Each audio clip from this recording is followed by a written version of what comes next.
Jail में बैठे हुए ही तहलका मचा रखा है। इसको आप तारीफ भी समझ लीजिए, लेकिन ये समझिए कि वो कितने चतुर नेता हैं। सुप्रीम कोर्ट में चूंकि 2 दिन से ये संकेत दे दिया गया है कि भाई जमानत नहीं मिल सकती, चूंकि एमएलए जो कानून है जिसमें मनी लॉन्ड्रिंग का केस है, प्रिवेंशन ऑफ मनी लॉन्ड्रिंग है।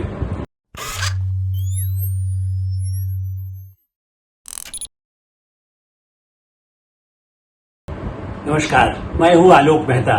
एडिटर्स आई में आपका स्वागत है।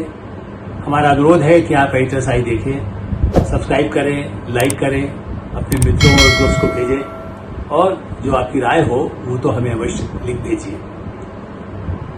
केजरीवाल की क्रांति, केजरीवाल ने बना रहे हैं नया इतिहास, न केवल संसदीय लोकतंत्र का बल्कि कानून के लिए भी भारत के सुप्रीम कोर्ट से भी एक नया अध्याय बनाने की कोशिश। आज एक और अध्याय जिसका शुरू हुआ और जिस पर हो सकता है अभी और सुनवाई चुकी होगी, लेकिन मैं तो इसे कहूंगा कि इतना तो पूर्व प्रधानमंत्री नरसिंह राव को भी अदालत जाना पड़ा, इंदिरा गांधी को भी जाना पड़ा, बड़े बड़े नेताओं को जाना पड़ा है दुनिया के देशों में और भी। लेकिन श्री अरविंद केजरीवाल आम आदमी पार्टी के एक छोटे से दिल्ली राज्य के मुख्यमंत्री, छोटा सा राज्य है ये, राज्य भी नहीं राजधानी है सिर्फ, उसके मुख्यमंत्री हैं, लेकिन उन्होंने पूरी व्यवस्था को हिला कर रखा हुआ है। जेल में बैठे हुए ही तहलका मचा रखा है। इसको आप तारीफ भी समझ लीजिए, लेकिन ये समझिए कि वो कितने चतुर नेता हैं। अभिनय कर सकते हैं कि नहीं जानता मैं, लेकिन हाँ अधिकारी रहे हैं। कानून के दावपेच और देश विदेश से, गांधीवादी अन्ना हजारे से लेकर अमेरिका, चीन, जापान, चाइना, जहां ब्रिटेन, उससे जो सहयोग मिल सकता है, प्रवासी भारतीयों का, ऑस्ट्रेलिया का, नॉर्वे का, उनसे भी कैसे सहयोग मिल सकता है, कैसे अपने घोटाले भ्रष्टाचार के सारे गंभीर आरोपों के बावजूद अपनी एक छवि सहानुभूति की बनाए रख सकते हैं। इस मामले में मैं इसीलिए कहता हूं कि केजरीवाल की क्रांति का एक अध्याय है। कोई ऐसा देश में मुख्यमंत्री नहीं हुआ जिसको बाकायदा भ्रष्टाचार के आरोप में, और मुख्यमंत्री क्या कोई पार्टी अध्यक्ष भी या पार्टी का कोई नेता भी, यदि वो जेल चला जाए तब भी वो कहे कि नहीं मैं तो वही हूं, मैं वही हूं।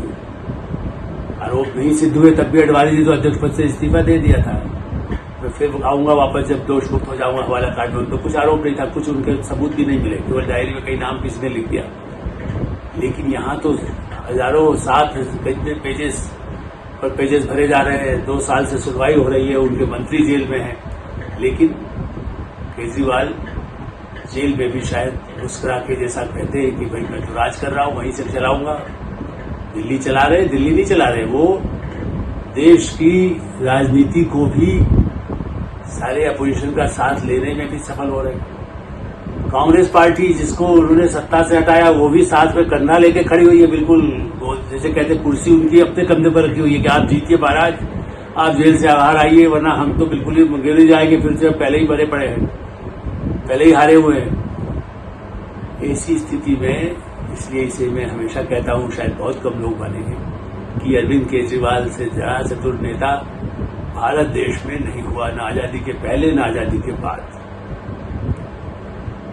तो आज का किस्सा नहीं है, आज का सच्चा अध्याय है। सुप्रीम कोर्ट में चूंकि 2 दिन से ये संकेत दे दिया गया है कि भाई जमानत नहीं मिल सकती, चूंकि एमएलए जो कानून है जिसमें मनी लॉन्ड्रिंग का केस है, प्रिवेंशन ऑफ मनी लॉन्ड्रिंग है, उसके तहत जब तक चार्जशीट होने के बाद तो प्रावधान है जेल का। लेकिन आप समन ही नहीं सुनेंगे, 6 समन आ जाए, 7 समन आ जाए, 8 समन आ जाए, आप जब समन पर जवाब ही देने को तैयार नहीं होंगे, टाइम बढ़ाते जाएंगे, तो चार्जशीट कहां से बनेगी। आरोप है, हमने दस्तखत नहीं किए, दस्तखत लाओ, पैसा आया, कहा मेरे घर में कहाँ मिला, मेरे मंत्री का कहाँ मिला। पैसा जब खर्च हो जाए तो कहां से लाएगा कोई। आप जो है पैसा यदि खर्च कर दे, 1 करोड़, 10 करोड़, 100 करोड़ जो करना है, और उसके बाद कहे लाओ मेरे घर में कहाँ पैसा दिख रहा है, पैसा कहाँ से कोई जब्त करेगा। लेकिन हाँ, उसका रिकॉर्ड कहाँ कौन ले गया, कहाँ कैसे पहुंचा, किसको कहाँ खर्च हुआ, आपके होटल में नहीं खर्च हुआ तो वो कहाँ किसने उसका पैसा दिया, पार्टी ने दिया तो पार्टी के पास वो पैसा किसने वहां पर जमा किया, होटल में कैश जमा किया कि ट्रांसफर किया, बैंक क्रेडिट कार्ड किससे किया, डेबिट कार्ड से किया। 10 तरीके सवाल enforcement directorate, income tax, CBI पूछती है, पूछती रही है। कितने ही गवाह, उनमें से इसीलिए तो उनका सहायक वो खुद मुखबिर बनने को तैयार हो गया। उसने कहा भाई मेरे बहुत हो गया, मुझे उपयोग किया गया, मैं नहीं करता। ऐसे कितने ही कुछ गवाहियां मिल गई, कुछ ऐसे दस्तावेज शायद मिले, इसलिए सुप्रीम कोर्ट में मामला।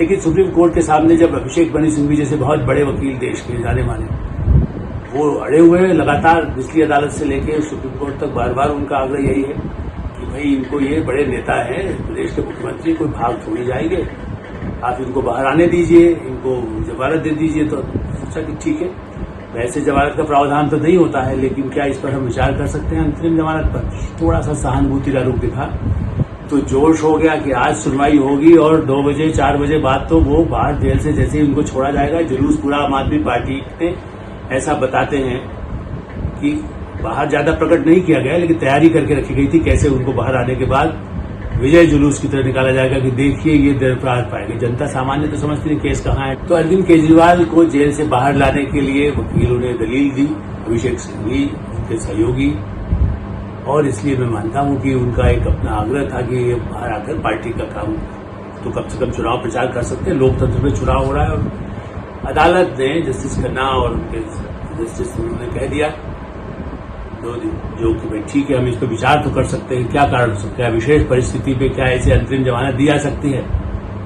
लेकिन उसके बाद भारत सरकार की तरफ से जब महाधिवक्ता उन्होंने जब अपनी दलील रखनी शुरू की, तुषार मेहता जी ने, तो उनका यही कहना था कि सर इसके बाद तो ये एक नजीर बन जाएगा, एक मिसाल होगी कि आगे से, जैसा मैंने कहा कि वो ऐतिहासिक कारण बन जाएगा। हमेशा जो भी जेल में है वो कहेगा चुनाव के लिए, चूंकि ऐसे कई लोग हैं, पहले भी हुए आज भी हैं, जो जेल में है वो कहेंगे चुनाव प्रचार के लिए हमें जाना है, आप इतने दिन अंतिम जनाब दे दीजिए, हम फिर आ जाएंगे।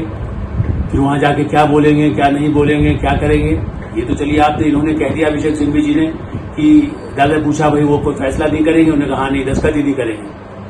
वैसे भी बताया गया कि दस्तखत कहाँ करते, उनके पास तो उन्होंने कोई विभाग रखा ही नहीं है। यही तो चतुराई उनकी है। चाहे आम आदमी पार्टी के प्रमुख संयोजक के नाते कहिए, वो अपने दस्तखत नहीं करके दूसरों से दस्तखत करा सकते हैं। जो इनकम टैक्स में रहे वो जानते हैं कि दस्तावेज बनता है अपने दस्तखत से। हाँ, आदेश जवानी दीजिए, जहां बहुत आवश्यक है वहां कभी कभार इसे दस्तखत कर दिए नीतिगत फैसलों में या कहीं ऐसा, वरना तो यह कि मनीष सिसोदिया इसीलिए तो फंसे, मंत्रालय तो उनके पास था। तो ये भी कह दिया गया कि हम खुद दस्तखत नहीं करेंगे, हमको छोड़ दिया जाए, मैंने हमारे उनको छोड़ दिया जाए, अंतरिम जमानत दे दी जाए। छोड़ा मतलब जेल से अभी जब तक चुनाव है, फिर बाद में केस चलता रहेगा, ताकि भाई वो 15 दिन में जब तक एक बना चुनाव के परिणाम आते हैं तब तक यदि वो घूमते रहे, जो कुछ कर सकते हैं। तुषार मेहता जी का यही सबसे बड़ा जो तर्क है कि इसके बाद कोई कंपनी का जिसके 20,000 कर्मचारी हों, उसका सीईओ या मालिक यदि जेल में है, वो कहेगा देखिए मैं जाने के बिना तो कंपनी डूब जाएगी, मैं जाकर के यदि 10 दिन नहीं काम करूंगा, मेरे नाम पर तो कंपनी चल रही है, आप मुझे छोड़ दीजिए, जमानत दे दीजिए, फिर मैं आ जाऊंगा जेल में बैठने। और फिर वहां जाकर के वो क्या गुल खिला देगा, क्या करेगा, किसको अकाउंट प्रोवाइड कर देगा। इसी तरह अपोजिशन के लोग जो बाहर हैं, उन्होंने ये सवाल किया हमसे जब बातचीत हुई, या हमने भी जब बात कहीं इससे तर्क लिया गया, तो हमने भी यही कहा कि हाँ भाई, वो इतने प्रभावशाली नेता हैं जिनकी गुडविल चुनाव या पार्टी बनाने से पहले जब अमेरिका में वेबसाइट चला सकते थे, जब इतने बड़े पैमाने पर अन्ना आंदोलन का उपयोग कर सकते थे, तो मुख्यमंत्री के पद पर जेल में रहते हुए भी उनके प्रति सहानुभूति उन्होंने जुटाई है। उनके उम्मीदवार चुनाव में खड़े गए, वो उनकी पत्नी भी गुजरात और अन्य राज्यों में चुनावी दौरा भी करना शुरू कर दिया है।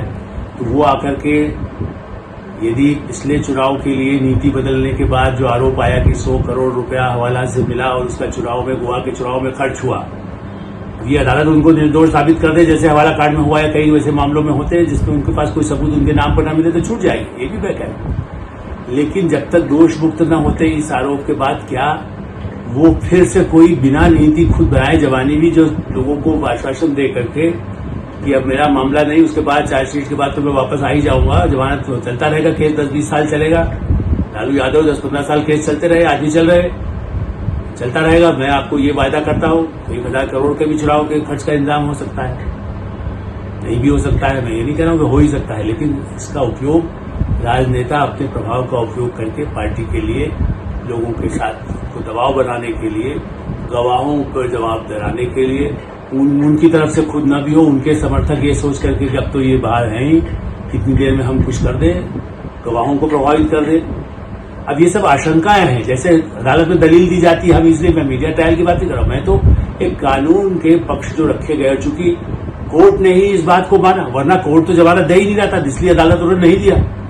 अब सुप्रीम कोर्ट थोड़ी रियायत, चूंकि दुनिया को लगे कि हम न्याय देते ही नहीं है, लगना भी चाहिए कि न्याय है। देखिए, मैं आज भी इस बात को मानता हूं कि जब कई बार ऐसे शराब नीति घोटाले पर अर्जुन सिंह के फैसले पर कोर्ट ने बहुत ही ऐसा फैसला दिया गया, उनको डेविल कहा गया, जिस पर मैं पहले एक बार वीडियो पर चर्चा कर चुका हूं इसी कार्यक्रम में। 84 का और 86 का फैसला था वो, और उसके बाद सुप्रीम कोर्ट में आया, तब भी लगा कि जस्टिस भगवती उनको बिल्कुल को कर सकते हैं, तब तक पद भी बदल गए थे। उसमें भी पैसे का ट्रांजेक्शन यदि नहीं उनके दिखाई दिया, चूंकि उसमें सिर्फ नीति बदली गई थी, उसमें कोई 100 करोड़ 50 करोड़ 10 करोड़ का भी कोई पैसे का ज्यादा जिक्र नहीं आता, खाली बू आ रही थी, इसको कह सकते हैं। उससे मालूम पड़ता था कि कुछ फायदा देने के लिए, और पॉलिसी रद्द भी कर दी गई थी तत्काल 1 साल बाद। तो इसलिए उनको सजा चाहे नहीं हुई हो शराब नीति को लेकर। ऐसे ही इस शराब नीति के उससे जो उन्हें फायदा हुआ, या उस संयोजक के नाते और मुख्यमंत्री पद पर बने रह करके उनके निर्देश जवानी भी जो भेजते थे, तो संदेश भेज करके बड़ा दिल्ली के स्कूल की चिंता यदि कर रहे थे, अस्पताल की चिंता कर रहे थे, बुजुर्गों की चिंता कर रहे थे, क्या शराब घोटाले से जुड़े हुए लोगों की चिंता नहीं कर रहे होंगे? उनको बचाने या उनके बचाव में क्या किया जा सकता है, या उसके बाद पार्टी को फिर से सत्ता में बनाए रखने के लिए क्या किया जा सकता है, या राष्ट्रीय स्तर पर अपनी राष्ट्रीय पार्टी बनाए रखने के लिए वोटों को कैसे इंतजाम हो सकता है, और उसके लिए किन साधनों का उपयोग हो सकता है, क्या वो नहीं कर सकते? इसलिए मैं कहूंगा कि अरविंद केजरीवाल बहुत ही चतुर अधिकारी तो थे ही इनकम टैक्स डिपार्टमेंट से जो आए, और सूचना के अधिकार का जो उपयोग किया, लेकिन उसके बाद जब 50 करोड़ का शीश महल जब उन्होंने बनाया, तो उसके दस्तावेज निकालते बड़ी मुश्किल, सूचना आसानी से नहीं मिले।